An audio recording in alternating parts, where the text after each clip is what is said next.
നബിവാക്യം.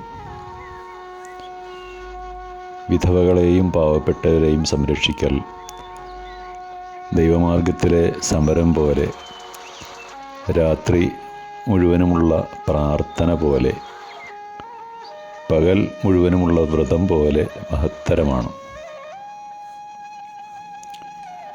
യുവാവായ നബി തിരുമേനിയുടെ ആദ്യ വിവാഹം ഖദീജ എന്ന വിധവയുമായിട്ടായിരുന്നു. ഖദീജക്ക് 40 വയസ്സും നബിക്ക് 25 വയസ്സുമായിരുന്നു അന്ന് പ്രായം. 25 വർഷം ആ ദാമ്പത്യബന്ധം നിലനിന്നു, ഖദീജയുടെ മരണം വരെ. ഭർത്താവ് മരണപ്പെട്ട സ്ത്രീകളെയാണ് വിധവകളെന്ന് പറയാറുള്ളത്. വിധവകളെ ശാപമായി കാണുന്ന സമുദായങ്ങളുമുണ്ട്.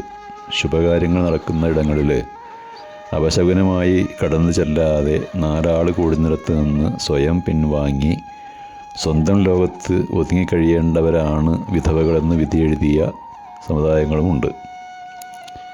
ഭാര്യ ജീവിച്ചിരിക്കെ ഭർത്താവ് മരിച്ചാൽ ഭർത്താവിൻ്റെ ചിതയിൽ ചാടി ഭാര്യ മരിക്കുന്നൊരു ആചാരം അഥവാ സതി ഇന്ത്യയിൽ നടമാടിയിരുന്നു.